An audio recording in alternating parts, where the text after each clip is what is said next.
I was raised speaking liberalese. I am classic. I am the stereotypical liberal. Brooklyn, New York, Columbia University, Jewish. What else is there? I mean, it's like redundant. And I speak liberalese fluently. That is why, it is one of the reasons, hopefully, if I am effective, it's because I know their language. And part of the language is, to be liberal is to be kind. To be conservative is to be stingy. To be liberal is to be compassionate. To be conservative is not to be compassionate. And the list goes on. The self-esteem of the left is enormous. That's why they founded the self-esteem movement, one of the silliest movements they've ever founded. And there's competition for that title. You must understand. Silliest liberal movement is a very large group of nominees. But the self-esteem movement, and a lot of conservatives bought it, got to raise kids with self-esteem and so on. It's turned out the Atlantic Monthly, which is a liberal, thoughtful liberal magazine, had a very powerful article recently on how devastating it has been to children to think highly of themselves without doing anything to merit thinking highly of themselves. I always tell the story about my older boy. When he was 10, he got a trophy for well, I won't say for what, and that's the punchline. He got a trophy at the last game of his baseball season. He came in last. His team came in last, which is good Prager sports tradition. And he came in last. So I said, David, what's the trophy for? And he thought, and he thought, and he thought. He said, for playing. I said, you got a trophy for playing? Does it say that? To David Prager for playing. They didn't win. By the way, even the kid who didn't play got a trophy. I want to tell you, I got no trophies as a kid. My older brother did because he was good. He was a real athlete. This is part of the idea of the left. They have very high self-esteem. Our task is to win the moral, rhetorical battle. To show that the nanny state, the welfare state, is not a compassionate and good thing. It is heartless. Government ultimately is heartless because nobody is there. You knock on the door and a bureaucrat answers if you get any answer. There was a time in America when you knocked on the door and the church down the street answered. The Rotary Club answered. The Kiwanis Club answered. There were more associations in America than in any other country or all other countries combined. The state has obliterated them. Catholic Charities does not any longer function in Massachusetts and in Illinois. In the area that they had been the greatest activists in, and that is adoption, because they had this odd belief that you give a child for adoption first to a healthy, married man and woman. If they're not married, they didn't qualify for first choice. If it was two men, they didn't qualify for first choice. It's not anti-gay any more than if you're not married is anti-heterosexual. Or if you're single, it's not anti-heterosexual. It's not anti-anybody. It's the odd belief that Catholic Charities had that if you have a child who needs a home, your best chance, no guarantees in life, but your best chance is with a married man and woman. But that is bigotry now. That is considered bigotry in Illinois by state law. It is bigotry. And in Massachusetts, so they're no longer in the business of adoption. That's what the state does. The larger the state. We're here honoring Ronald Reagan. He changed my life.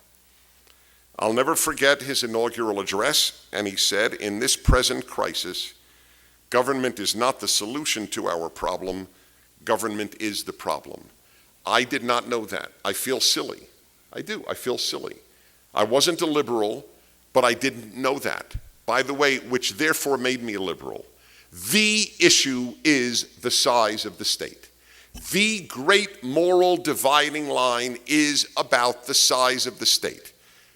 And I am here to make the case with 10 arguments that the bigger the state, the smaller the citizen. It is a phrase that I came up with, and we have bumper stickers with that phrase. It summarizes the conservative position, which is the American position. That doesn't mean we love America, they don't love America, none of that nonsense. It has nothing to do with love. There is such a thing as normative American values. A big state is not a normative American value. It is a European value. The left in this country wishes to be Sweden. The right in this country does not wish to be Sweden. That's it. That's it. In a nutshell, that is the difference. We do not look to Western Europe as a model. But what must be understood is, most of the time, not all the time by any means, and the further left you go, the meaner the spirit, but many liberal people are utterly decent people. By the way, they can't say that about us. They can't. The moment liberals acknowledge that a conservative can be as kind and well-intentioned as they have cut the rug from under them. They have removed it from under them. They must believe we mean poorly. I'll never forget, we play on my show clip after clip of liberals saying, just matter-of-factly, how bad conservatives are. The Howard Dean, the former head of the Democratic Party, said, for example, unlike conservatives, we liberals don't go to bed at night. We go to bed at night worried about kids who don't have enough food. We don't care about kids who don't have enough food. That's how he believes.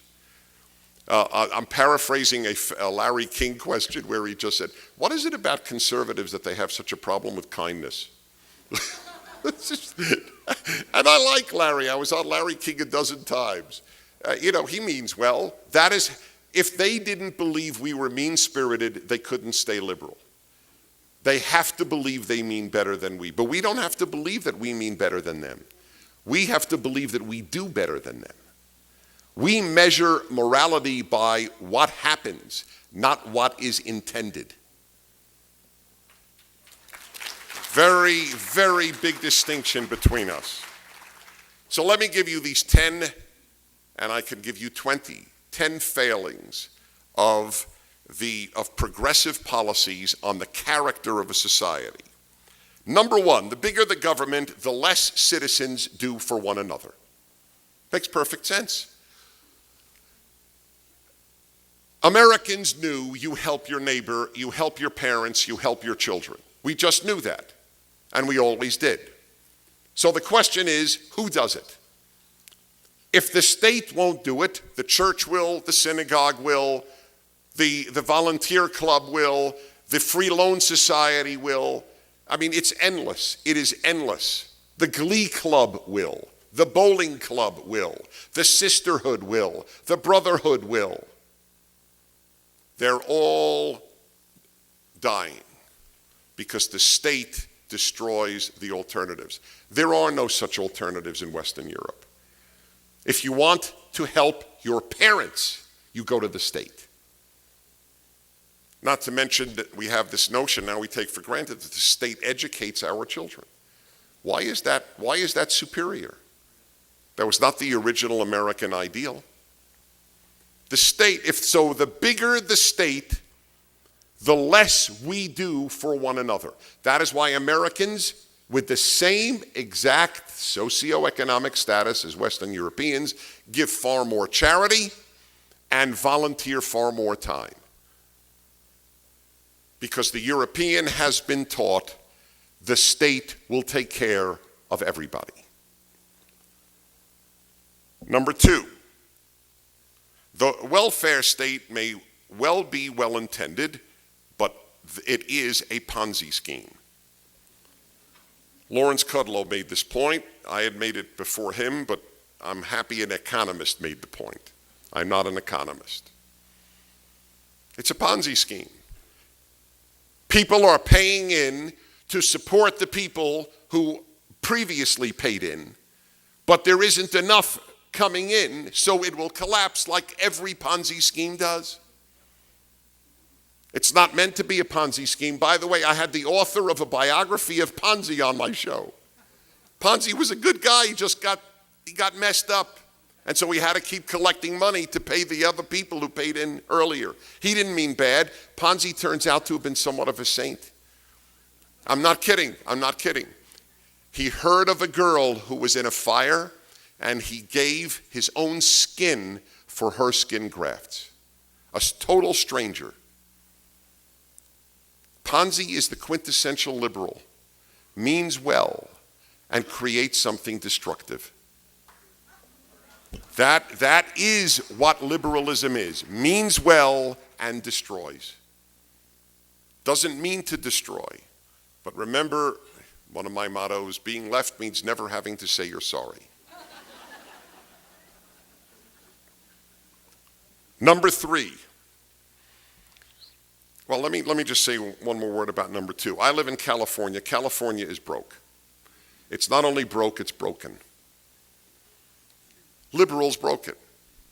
Nobody can argue, no one with a shred of commitment to honesty can argue conservatives broke California. Liberal policies in a state where they can do whatever they want have broken the golden state, the state people went to get rich. You now go there to get poor. You leave to get rich. It's very sad. It's a beautiful state. It's very sad.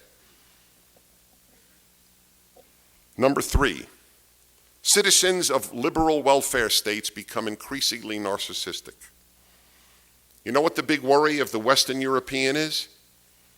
It certainly isn't, how do I protect countries like America worries about protecting countries, right?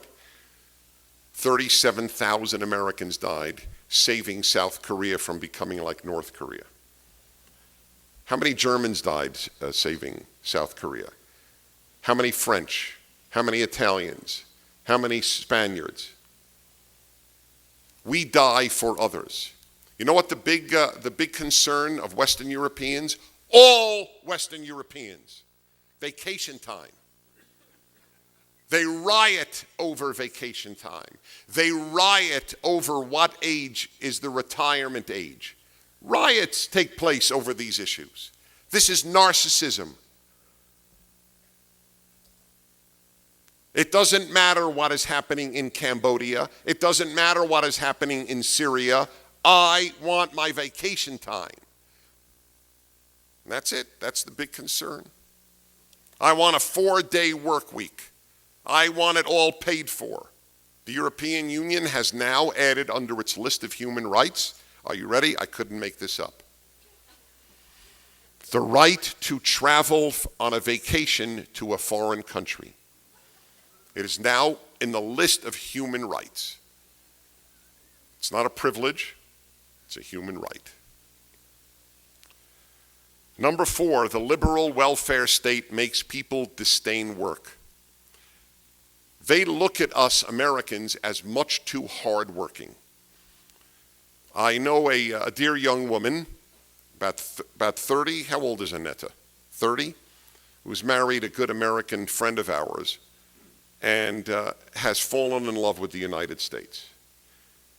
And she told me that in Germany there's a simple law. If you own a store in Berlin, in Dusseldorf, it doesn't matter, anywhere, and you want to keep it open an hour longer to make more money, you cannot. It's not fair to the guy who's closing at 5, so you can't stay open till 6. The idea that people should work hard, and of course what has happened as a result is no hard work is really venerated, not the hard work of producing children. Western Europe isn't replicating itself. The more liberal you get, it's not a matter of wealth. That's only part of the story about why people have fewer children. religious people have more children than secular people. Why is that? You see a big family in the United States, you assume one of the following. They're Mormon, Catholic, evangelical, or Orthodox Jewish, correct? Did you ever see a family of 9 kids and the parents are Democratic activists?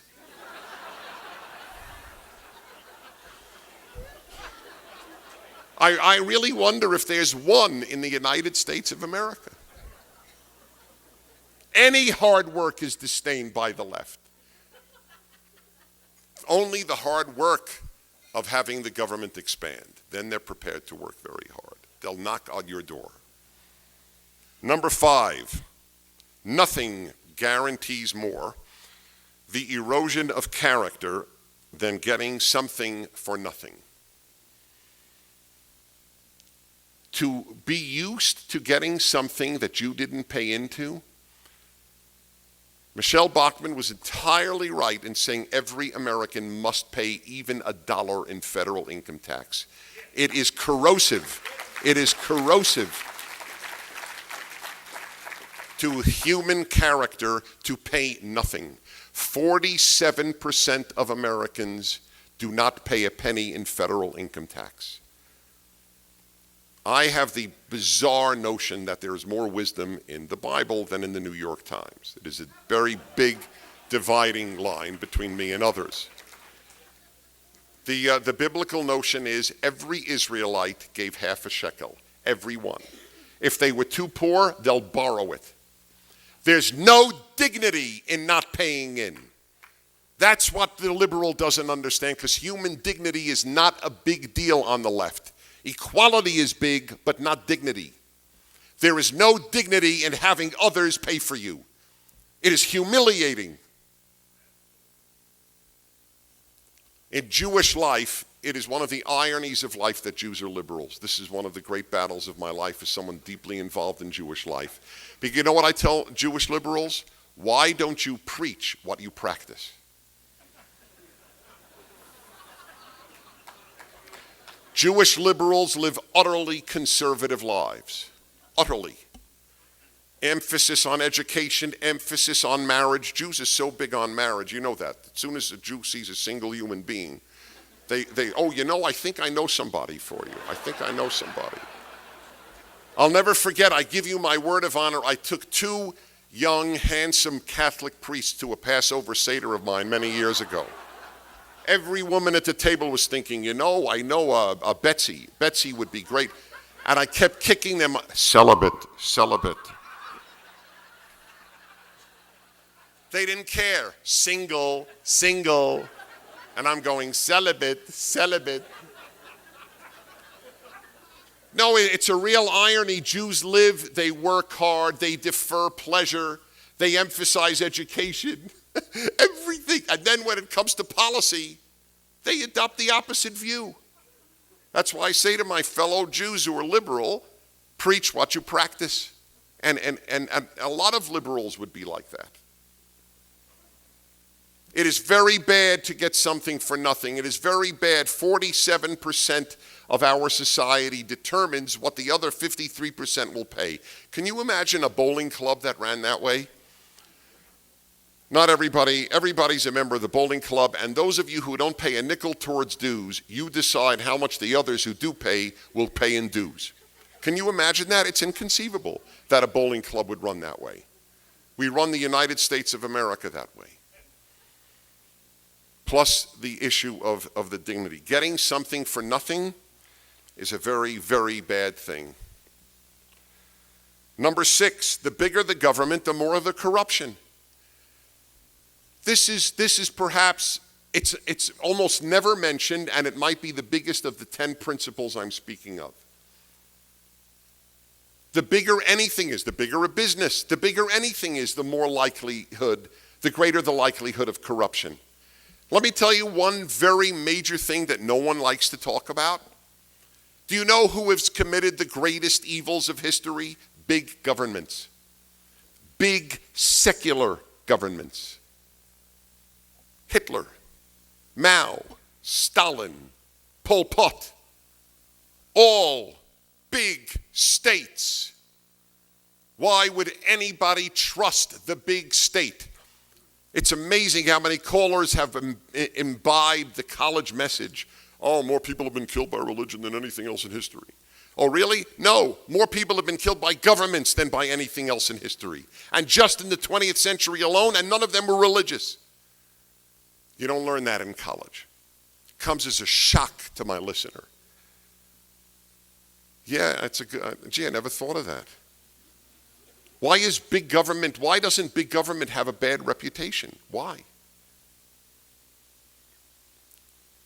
Not only that, well, they say, well, big corporations are corrupt. Fine, I never argued. We're not big corporation fans. We're economic freedom fans, but we're not big corporation fans. But big corporations are not conservative. GE is not conservative. No, just know that. The head of GE is a big-time pro-democrat liberal. This notion, they have invented this notion that big business is conservative. It never was. They did so much business with Lenin that there was a statement that Lenin and his Bolsheviks had: Western companies will vie with one another to sell us the rope by which we will hang them. It's a very famous phrase of Lenin. But when all is said and done, no big company has a police force. The government does. No one's been arrested by Coca-Cola. You can be arrested by the big state, which I will talk about as an example later. Number 7, the welfare state corrupts family life. That's the biggest single part of the problem in the inner city, where women began to look to the state for a husband instead of to a man for a husband. The big state has a terrible impact. Instead of bonding as two people to support a family, I don't have to bond with anybody. I just go to the state and it will support my children. And not only that, the more children I have out of wedlock, the more the state will pay. It has a very corrupting impact on family life. Number 8, the welfare state inhibits the maturation of its young citizens into responsible adults. When I was a young man, when I was a boy, I knew. I didn't meditate on it, I knew it. My task is to marry, support a wife, and support a family. That was it. No longer. No longer. Boys do not have that dream. Ask women dating. They'll tell you boys don't have that dream, including boys of 40, known as the man boy. The man boy was produced by something in society. They didn't come out of nowhere. But the idea of a boy dreaming of supporting a family, that's macho. That's John Wayne-ish. We don't want that. Well, you got your wish. You don't have that. That's exactly what you don't have.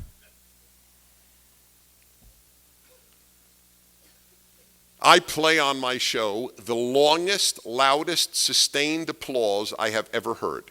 You know where it's from? A college in the Washington area where President Obama spoke and announced, and now you can stay on your parents' health insurance policy until the age of 26. If you're a young adult, which many of you are, you'll be able to stay on your parents' insurance policy until you're 26 years old.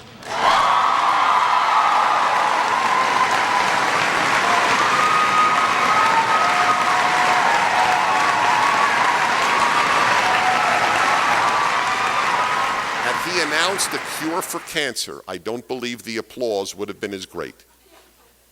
It was hysterical applause. And I just thought about myself. This is not bragging, believe me. I would not have applauded if I were in college. I wanted to be independent at 21. I wouldn't have applauded that I can now be dependent until 26. By the way, I bet if he announced till 36, they would have screamed in applause. The notion of being dependent is not a negative. It is a positive.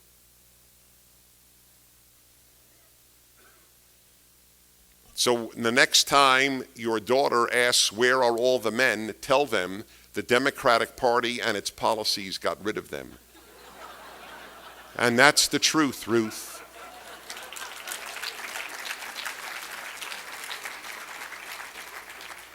Number 9, as a result of the left's sympathetic views of pacifism, and because almost no welfare state can afford a strong military, European countries rely on America to fight the world's evil and even to defend them. They have no budget for defense.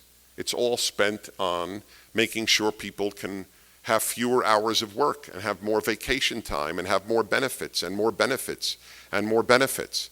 And who will fight evil? America. Anyway, they deny there's evil. There really isn't evil. Evil is an American term. You have no idea how many French and German experts and scholars I've had on my radio show who just say, especially when President Bush was president, they would say, you Americans like to talk about good and evil. We Europeans, we don't talk about good and evil.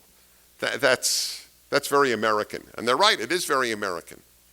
That's entirely right. We do talk about good and evil. That's why we alone have tended to fight evil, not the Europeans. It's a very big deal. That's a phenomenon of the left. You don't fight evil. You fight carbon emissions. It's very important you know that. I always say my grandson, I finally have a grandson, when my grandson and hopefully other grandchildren will grow up, they'll say, what did Poppy Dennis fight? Because in his time, there was a great division. He thought they should fight Islamist terror and communist evil, and others thought that they should fight global warming. Which did Grandpa fight? I hope that my grandchildren know which one I fought. But this is clarifying the differences. I don't know how a person of the left could differ with what I just said. They'll add, well, that's because we consider global warming the great evil. There's always a new great evil that has nothing to do with evil. That has to do with expansion of government. That's what it has to do with. The United Nations just came out with a major statement that people have no reason to live on more than $10,000 a year. With global warming, we should redistribute all of the West's income to Africa and Asia. That's all. And finally, which is about good and evil, the Weltanschauung, the worldview of the left, is not to divide the world or see the great battle as between good and evil, but between rich and poor. And here's my phrase, equality therefore trumps morality. I will give you an example. Did you know that the United Nations ranks the United States and Cuba as essentially tied in health care? We're 36, they're 37. Now, in most hospitals in Cuba, from everything I have read, it is hard to get an aspirin. Why would someone be so foolish as to rank the United States and Cuba as one apart in healthcare? Because the left doesn't really care about good and evil, it cares about equality. And since almost no one except the highest Communist Party leaders can get any quality healthcare, healthcare stinks for all Cubans, that's good, because it's equal. Equality trumps other values. Better that everyone have lousy health care than that some have great health care and some have less than great health care. That's the mindset. It is a resentment of distinction, of any inequality. Not good and evil, that doesn't. Why is the left been always tempted by communist tyrants? Why? The left doesn't like mass murder. Why have they been tempted?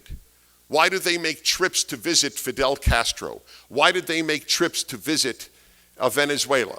Why did they make trips to visit the Soviet Union in its beginnings? Because of equality. Good and evil are not the primary concerns of the left. equality is a primary concern. It's a very, very different vision.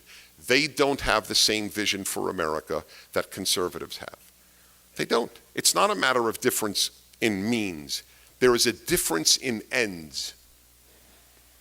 Finally, just let me give you 3 examples and then I conclude about government intervention that you may not know about. San Francisco has banned soda. No public place may sell soda. Okay? Did you know that? Did you know that they are now considering a ban on selling pets, including goldfish?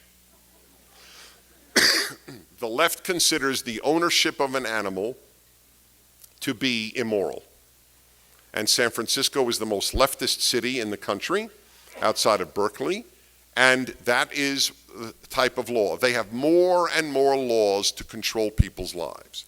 Maryland. High school graduates in Maryland must now, in order to get a high school diploma, show proficiency in environmentalism. They still won't be able to write a sentence correctly. They will have no music or art in their curriculum, but they will have seen Al Gore's film and virtually memorized it. This is, as I say about our education system and especially our universities are left-wing seminaries. Once you understand that, you can send your kid there, but please understand where you're sending your child. A Christian seminary wishes to produce a committed Christian. The university wishes to produce a committed secular leftist. The only difference between the Christian seminary and the university is that the seminary admits its goal and the colleges don't. That is my only resentment of the universities, that they deny that that is their intention. That Maryland would deny that that is its intention, even though now you must be proficient in environmentalism. Do you think that anybody who is at all skeptical about man-made carbon emissions bringing the world to catastrophe will be allowed to speak at a Maryland high school? It's a rhetorical question. And finally, California, being under the leadership of the left in its state legislature, has just passed a law signed by Governor Jerry Brown that there must be in all California high school textbooks and elementary school textbooks, they must have dedicated pages to the contributions of LGBT, lesbians, gays, bisexuals, and transgendered to American and Californian history. Now, I'll tell you what I resent. I don't resent the LGBT part. I resent the tampering with history. I don't want any affirmative action in a textbook. The purpose of a textbook is to tell history and truth, not make people feel good about themselves.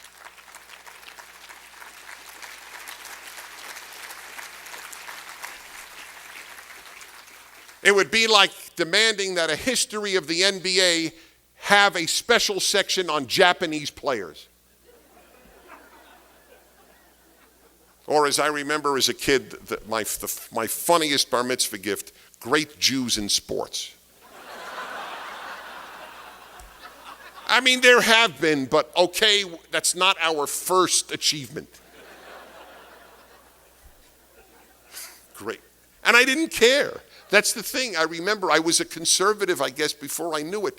I didn't care. Whatever Jewish pride I have, and I have very deep Jewish pride, it goes to the fact that Abraham was the first monotheist that we gave the world. It's big. That Benny Leonard was a boxer and Hank Greenberg hit 58 home runs doesn't move me. It doesn't. What am I going to say? Now, if anybody excluded Benny Leonard from a boxing book because he was Jewish, that's despicable. If anybody is really not discussing lesbian contributions to the revolution, that's wrong. But they didn't give one example. Show me a cross-dresser we missed in American history. No, that's transgendered. That's part of transgendered. And you should have an absolute right to cross-dress. That is not my point at all. And I'm not making fun of those who if that's your thing, that's your thing. If your wife has to like it. That's my only, it's hard for me to imagine, but whatever works, works. My point is only how absurd we have gotten. That's what it means. If there's nothing about transgendered, now that means two things. Transgendered means those who have undergone a surgery to change sex, and I have no issue with that at all, or those who maintain their biological sex but dress as the other sex. Where have they been missed in textbooks? That means they will make up stuff to show kids how important the transgendered and the bisexual and the gay, and I don't want this for Jews. I don't want any law. You must have X amount of attention to Jews in textbooks. There should be one governing principle in a textbook. Tell the truth. That's all that matters. That is all that matters. No, let me tell you how bad it's gotten. Let me tell you how corrupting the left is of everything they touch. Everything. I am a very, very big aficionado of classical music. I conduct orchestras in Southern California periodically. Brought a lot of people hopefully to love classical music. I know a lot about it. The New York Times last year listed the 10 greatest composers, which is always a fun exercise and doesn't matter. He didn't include Haydn or Handel, the New York Times correspondent, in the top 10. Which was bizarre given that he included Debussy and Bartok, okay, who were fine, but not better than Haydn and Handel. But he said why? Too many Austrians. Anthony Tomasini, look it up. There's even affirmative action there. Too many Austrians. So it's not really a list of the 10 greatest composers. It's the 10 greatest composers who are not only Austrian. Now, what do I care if all 10 are Austrian? What the hell do I care? Don't I want to know who the 10 best musicians are? Why is there no Thai on the list? No Burmese? Not one person from South America? Where's Hinastera? They corrupt everything. Because truth, there are right-wing liars, there are left-wing liars, there are left-wing truth tellers and right-wing truth tellers. But truth is not a left-wing value. Feeling good is a left-wing value.